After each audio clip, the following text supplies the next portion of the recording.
Les neurones transmettent des signaux sur de longues distances en produisant et en propageant des potentiels d'action. La plupart des potentiels d'action prennent naissance près du cône d'implantation du corps cellulaire, dans le segment initial de l'axone. Ils se propagent ensuite sur toute la longueur de l'axone. Un examen plus attentif révèle que durant la formation d'un potentiel d'action, les canaux voltage dépendants s'ouvrent et se ferment, modifiant ainsi la perméabilité de la membrane plasmique aux ions sodium et potassium.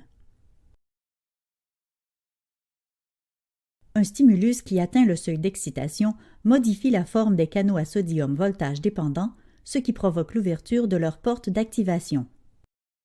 Cet événement marque le début de la phase 1 du potentiel d'action, c'est-à-dire la dépolarisation.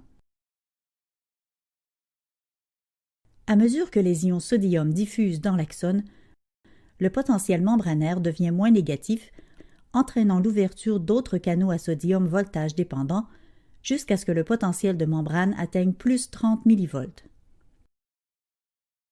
À ce moment, deux événements importants se produisent. Les portes d'inactivation des canaux à sodium voltage dépendant se ferment et les canaux à potassium voltage dépendant s'ouvrent.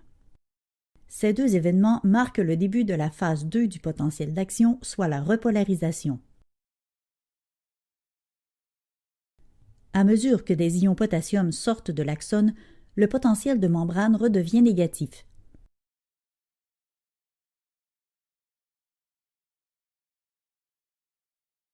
Cependant, le potentiel de membrane descend en deçà du potentiel de repos de moins 70 mV, ce qui marque le début de la troisième phase nommée hyperpolarisation.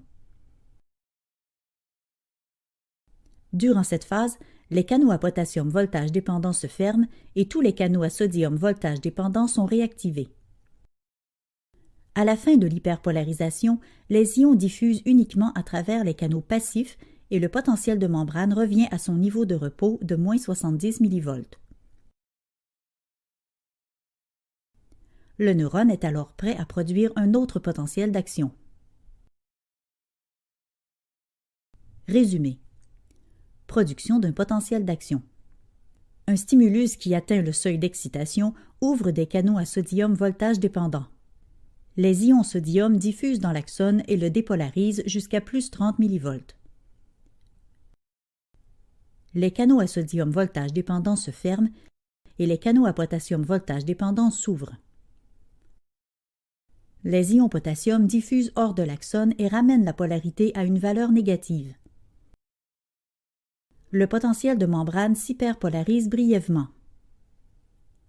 Les canaux à potassium voltage dépendant se ferment et la membrane revient à l'état de repos qui est de moins 70 mV.